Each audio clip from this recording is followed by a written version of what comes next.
Welcome to this episode of the Elite Advisor Podcast. Today we're going to be talking to Ritik. He is a founder of multiple fintech companies, been through a couple exits. He has a wealth of knowledge that he's going to bring to us today. He's also going to give his insight on our industry from his perspective. He has an all-in platform now to serve financial advisors from a tech side. This is going to be a great conversation with a lot of great insights. Let's dive in. Morning, Ritik. Thanks for being here. I'm excited to jump in with you. Thanks for having me. I'm excited for this. For our listeners, what I love is your entrepreneurial story. Obviously, you're connected to our space as well. But I'd love to jump in if you can give us your background. Because I think it helped tease up. I think at times people can see some of the stuff that you've done and they're like, oh, that's just for him, not for me. So I love a good origin story. So if we can jump in. Absolutely. So the story starts in California. I grew up in California in the Bay Area and just fell in love with computers when I was probably about 5 or 6 years old. And I loved everything about it and just fell in love with making software as a kid and ended up just teaching myself how to program, put up websites when the internet was coming out and becoming more popular, and started making money online. And really at an early age, probably around 12 or 13, I knew I found my calling, which I think is the best gift I've ever received, which is that I could make something out of nothing just using software and putting it out there, and I would get paid for it. Ultimately, went to college to study computer science at University of California at Berkeley and ended up dropping out of school. This is now about almost 15 years ago. And since then, started 2 technology companies. First one was a cloud storage company, raised money from venture capital investors, Y Combinator, a number of others, and eventually sold that to Box, the now publicly traded cloud storage enterprise software company. That was in 2014, the year right before Box went public. Important point of the story, but I'll come back to that. Really, after that, caught the entrepreneurial bug. We stayed at Box and integrated our software. So if you've ever used any of Box's desktop products, that's the same stuff we were building back in my dorm room. I'm sure much more improved at this point. And after that, I said, let's maybe invest in a few startups, but then got the bug again and started with a second company, which we had eventually sold to a fintech called Brex, now worth about 12.5 billion on the private markets. And that company eventually became a corporate banking and corporate wealth product. So we scaled that to about 10 billion or so, or maybe just shy of that in assets under management. And the idea was for the corporate customer, help them do all their banking activities, but also help them do treasury management, money market funds, so on and so forth, to earn yield on their assets. And so that really caught up. And finally, take us to 2021 was when I decided to go and start Savvy Wealth, tech-enabled platform for modern independent financial advisors to run their business. So I'll pause the story there, and that gets us closer to today. No, that's great. Thanks for sharing. So through that, I know that was an abbreviated version, but I'm sure there were some sleepless nights and all-nighters with pizza, inventing stuff. But what was it like in the trenches when you had an idea? Was it like the clouds parted and this idea came upon you and like, this is the next company? Or were you trying new things constantly until you iterated it to like, oh, we finally figured it out? I wish it was the former. And if I could write the fictional version of the story, I think that's how I'd write it. But jokes aside, it certainly was the latter, where it was a lot of what I would call experimentation. And the best way to think about the ideation phase of any business, in my opinion, is simply just think of it like a science lab. So, go back to whatever it was in middle school or high school, tinkering around the science lab for your class project. That's effectively what it was like, where we came up with a hypothesis, and that hypothesis was based in something where, for me in that first company related to cloud storage, it was actually, I had a small, short internship at a company called Twitter at the time, and it was a very small company, and I'd learned all these things, and a problem I'd found was related to the way that the company shared files. And I said, that's an interesting one. Why is there no solution for this? This very niche particular problem. That was the hypothesis. And we started to go and put it out into market. And that putting out to market is not, hey, let's build the entire product, get it out and do this high flying launch. It was actually, let's go and actually just test this hypothesis by talking to 10 people that we think may have this problem. And then you get some of the feedback, You're able to modify some of the assumptions. Okay, let's go talk to another 10 people based on these modified assumptions. More people are resonating, but still not enough. Maybe there's a couple tweaks and so on and so forth. So there's this iteration process before you even build anything to triangulate on the most well-formed hypothesis. And there's two variables that I always talk about here. You're trying to find product and market fit. Before even building anything, you're trying to identify the right hypothesis for the product, but also identifying the right market. What is the target customer? You can't build something for everyone. And I feel that strongly that you have to be able to iterate and really test both of those the sides of the equation. How would you apply that? I think on a smaller scale, you have a lot of entrepreneurs with teams of, it's just them, or there's teams of 4 or 5, maybe up to 20. Where I've been at times in a room with a bigger part of my team, and I'm just like flowing. Here's ideas, and I've learned that like if the wrong people in the room and you start sharing too many ideas, they think like the company's changing. I've freaked people out before. How do you not stifle your creativity as a visionary kind of founder without scaring everyone with Rick has another idea? What are we doing next? So I'll give the easy answer first, which is the team around you. Two factors here. Number one is until you have a true sense of what we were just talking about, that product market fit, keep the team very, very small, because the constant churn and iteration when you have a lot of people just means there's more surface area, more people that you need to then make sure are okay. Mm. And the second point on that is also identify the individuals that have the ability to withstand a lot of turmoil. And there's this, there's almost this identification process and talent of just the folks that embrace chaos, embrace kind of running into the fire, the experimentation phase. And there's a certain kind of individual that really likes that 0 to 1. Mm. Now, there's not that many. So I think that's the first answer, right? It's the easy answer. Just find the people. Now, the reality is not everyone is going to have that same level of risk tolerance or excitement every time something changes. And so the next best thing after that is actually identifying and clarifying what the plan is to normalize the level of iteration and speed. So what I found actually is that when it comes as a surprise to any team member, that's when there's a lot of existential crisis that's happening. Sure, yeah. There's the leaf of another idea. Is this really going to work? Should I go to a bigger company where it's a little bit more stable and so on and so forth? But if the plan laid out even prior to bringing someone on or in the early days is, hey, look, this next 12 months is going to be rapid iteration.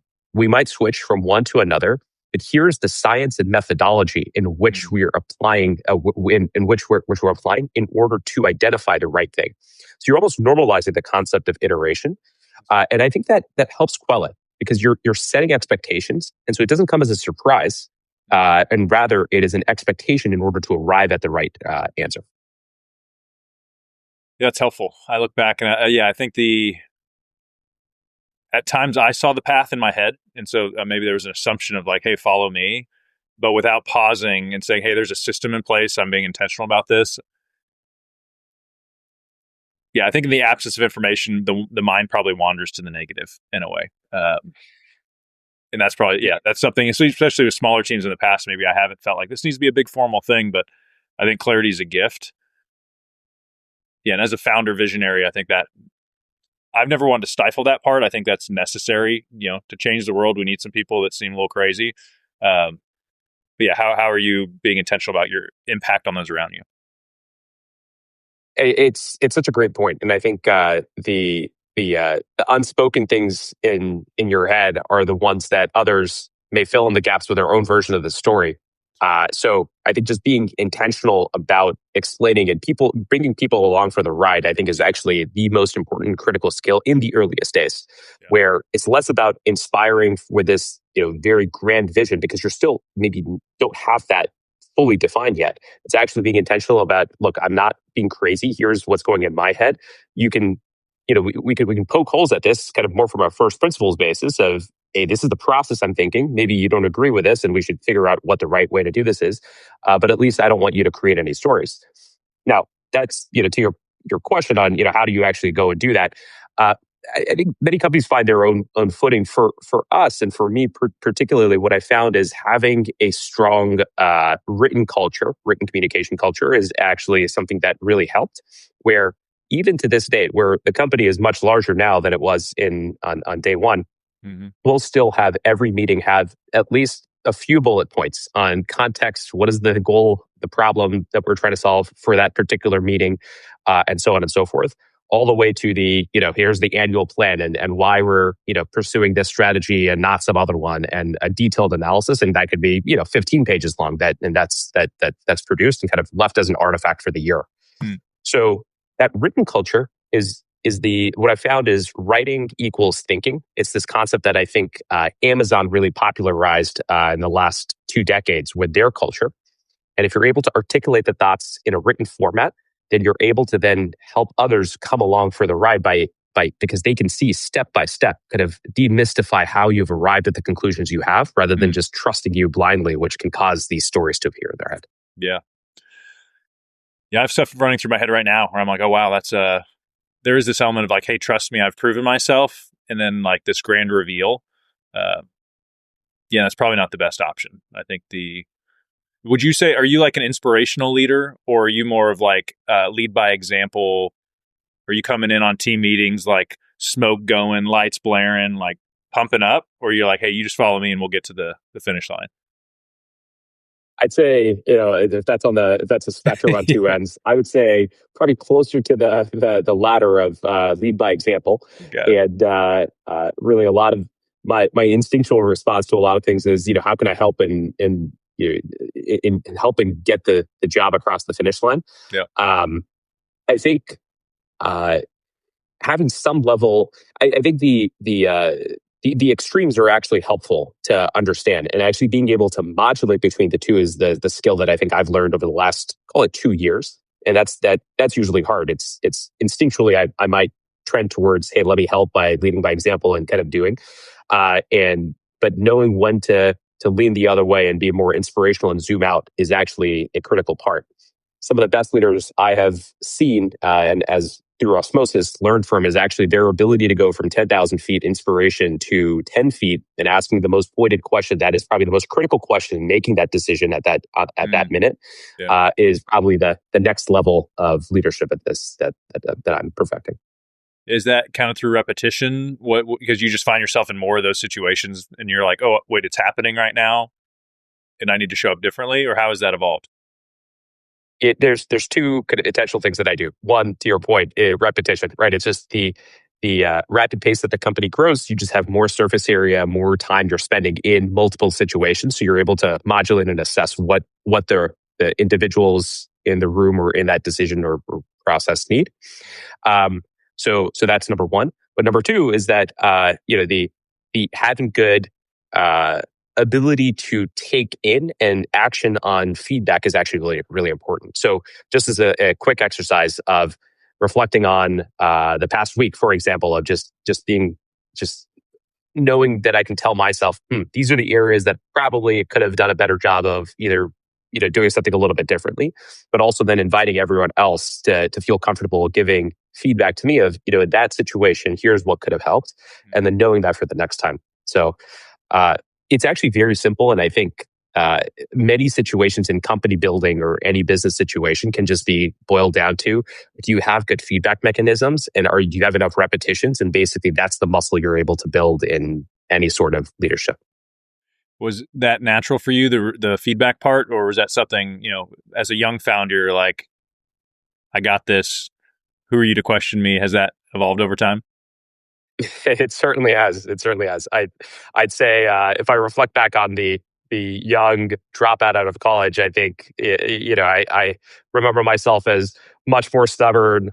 I don't need any help, and I can do everything myself, and I know better than everyone else. And I think that causes a lot more friction than helps. And then also, by the way, along the years, as the wisdom of life and maturity came to me, the thing that kept resonating in my mind was something another leader told me, which is, you get no extra points for doing things yourself, so you might as well get all the help you can, which is so true.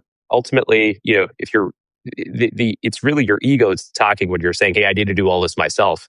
But ultimately, big, successful businesses and missions are really only fulfilled by a strong group of people. Yeah. So that took time. That took many years to really grasp my mind around. Hmm. And I think it's probably the one of the most important changes that I've learned over the last decade. Nice.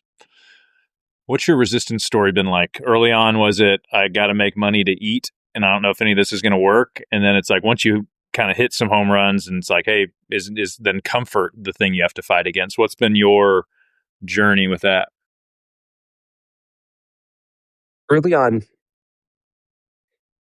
I'm thinking back to even just being a kid in middle school because, like I mentioned in the story, really, I think that was the most transformative portion of the journey of knowing that this is something that I want to do in the future. It just gave me a lot of years, right? So, at the age of 12 to 18 or 19, when I was dropping out of school, I just had all those years to really train that muscle of building software.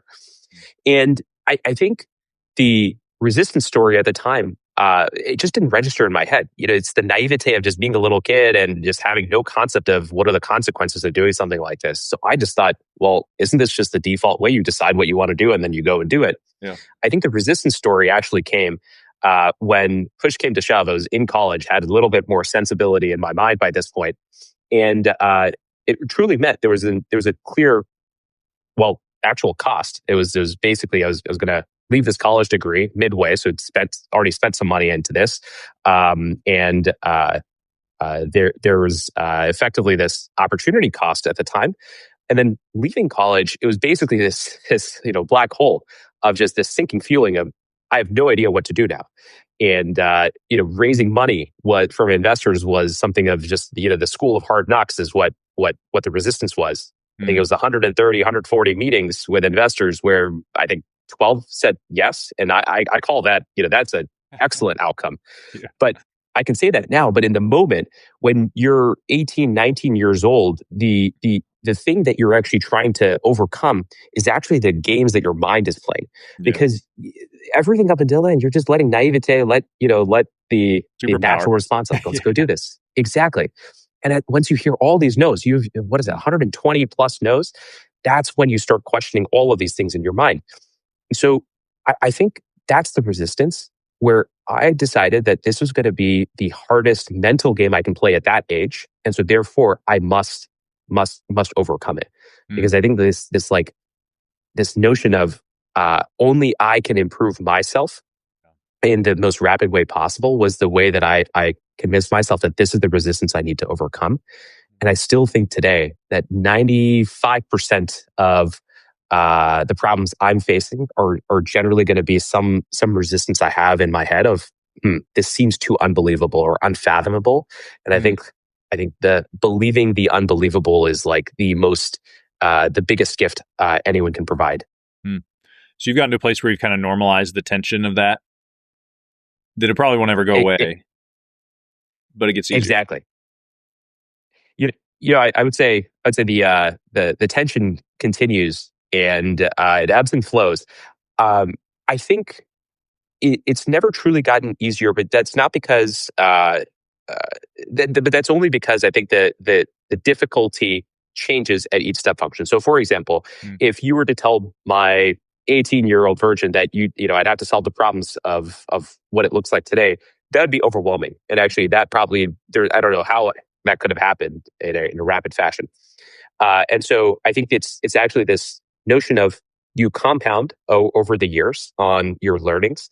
And most importantly, the actual kind of no's and failures, because that's the thing that builds call it the muscle and around the Mm. failures.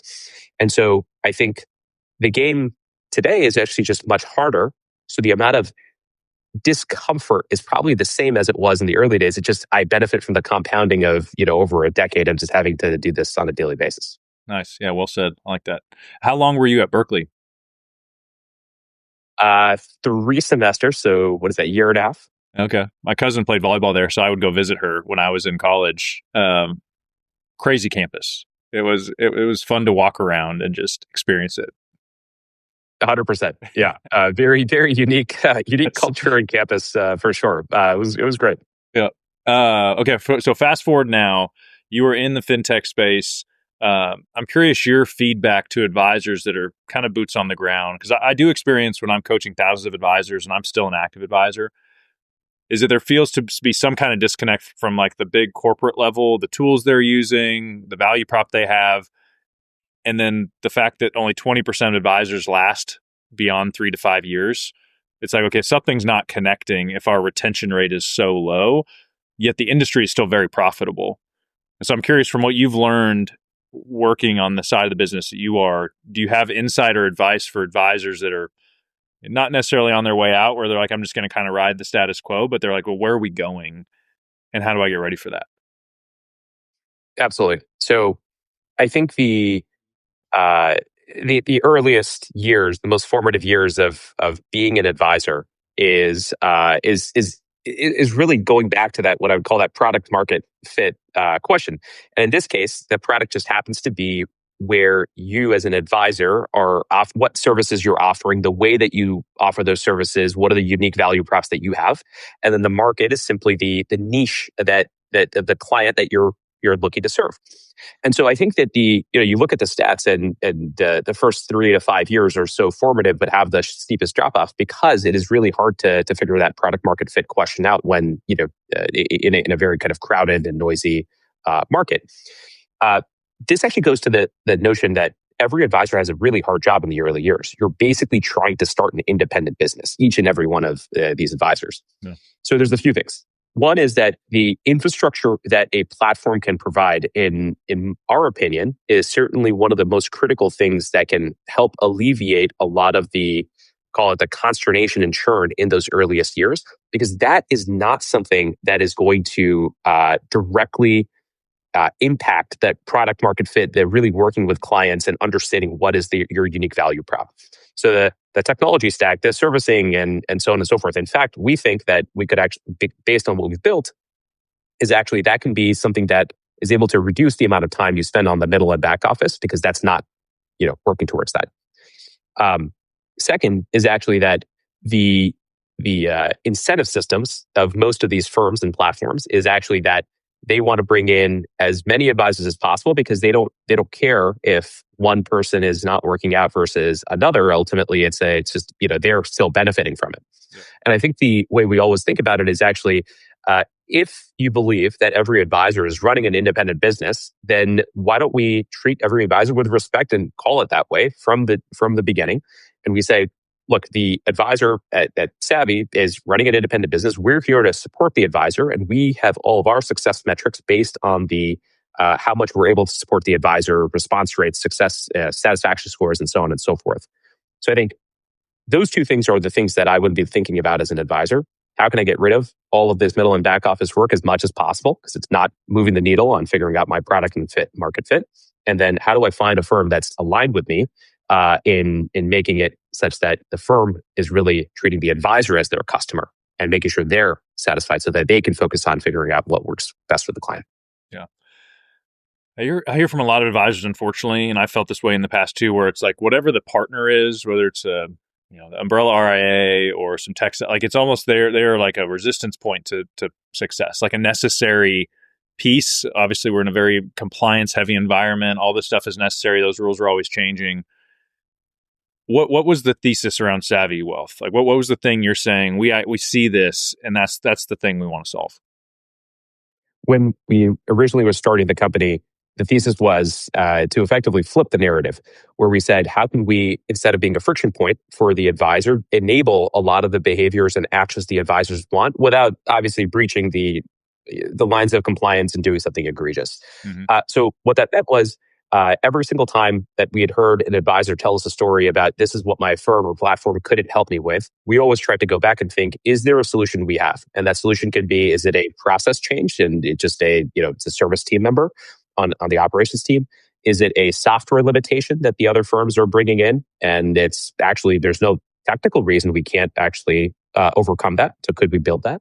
Mm-hmm. Or is it something that no one has thought about in a creative way. Maybe it's a compliance related thing, and it's actually simply that no one has ever questioned whether the interpretation of the compliance rules and regulations Hmm.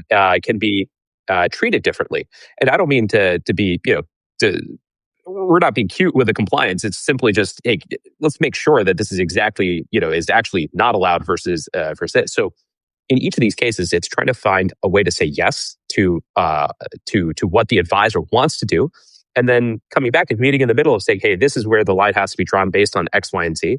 But it just goes back to this whole notion of treat the advisor as the customer. We just found like none of these firms were doing it that way. They were treating it more almost as an adversarial relationship across the table. Yeah. And then also bring them along for the journey. If you're going to say no for something, explain why, so that at least they understand. Otherwise, they're just it just builds all this mistrust between the platform and the advisor when things are becoming thrown over the line and coming back and saying no without any context. Yeah. I remember sitting in some rooms as a young advisor, frustrated because I was like, it feels like I'm paying you a portion of my business, but I'm dealing with mistakes all the time. Like most of the time we spend interacting is like fixing something that went wrong, as opposed to what if we didn't interact very much because I didn't have to, and everything that was, you guys were actually growing my business and you were able to communicate with me how you were helping me grow my business. I probably would have cared a lot less about your piece, but I find a lot of advisors are frustrated about their payouts, and it's like, sure, there's probably some that'll never be happy. They just want to get as much as they can, and they're less concerned about the other company making money. But I'm like, I think most are like, I need you to help me understand why I'm paying $200,000, whatever portion of my business, for this piece, when what I do know is I could go out and probably build it on my own cheaper. That doesn't mean I want to. How are you guys approaching like reminding the advisors and communicating like this is a value add, not just like a necessary compliance tech tool? Yeah, it's a few ways. There's no one silver bullet. One is constant communication at all different altitudes. Really, where we'll do, for example, monthly town halls with everyone and explain, hey, here are all the updates from the last month. Here's what's going to happen, going forward. So everyone's apprised of what's in the pipe. Then, whenever we're releasing any new software feature, or even an ops new kind of ops hire or whatever it is, being very clear and kind of explaining and showcasing that to advisors. And then oftentimes it's case studies of, hey, here's how other advisors are leveraging X, Y, and Z tool to then, so that they can get an idea of, well, this is an interesting way that I can use this.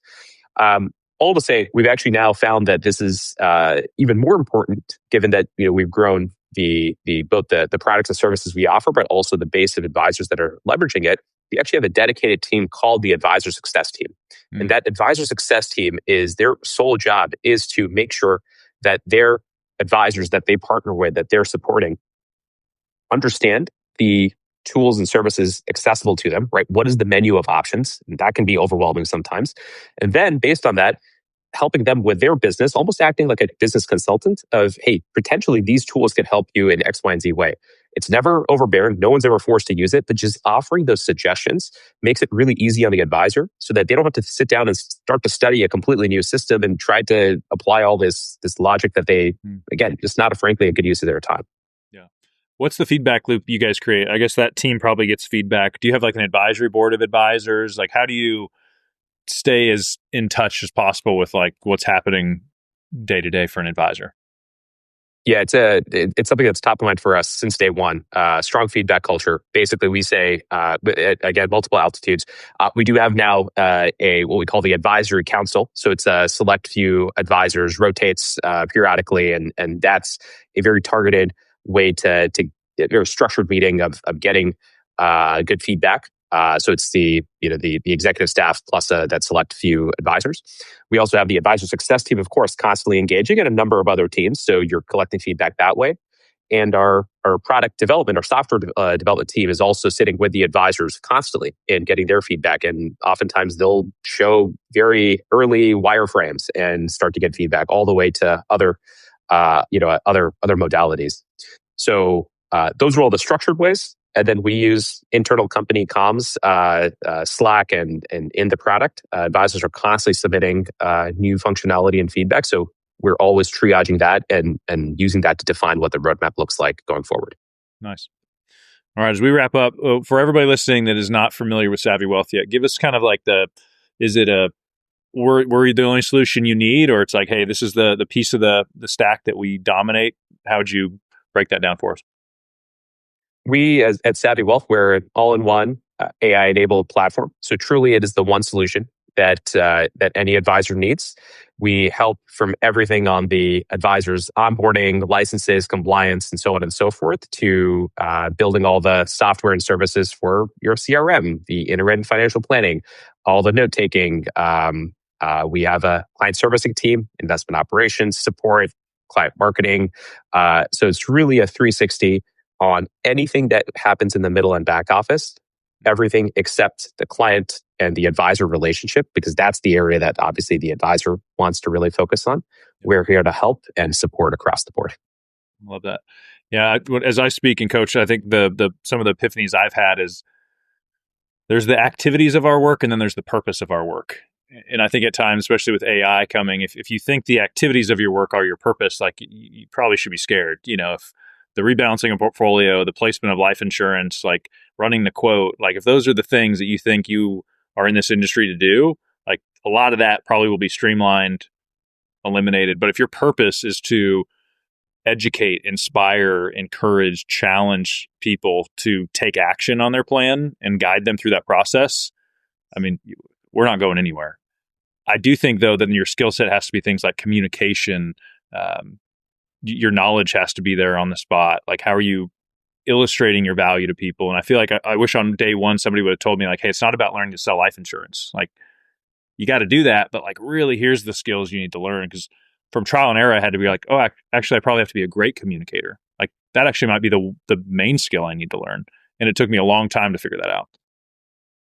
It's spot on and very well said. I always am reminded that when we're talking about the altitudes, operating at 10,000 feet versus 10 feet, oftentimes advisors are not talking at the 10 feet level with clients and talking about the nitty gritty details of the specific investment or the insurance policy because they're already trusted on that realm. So it's really about finding the right balance and that communication to the client of explaining and kind of bringing them along for the ride at the right altitude is the most important piece to the puzzle.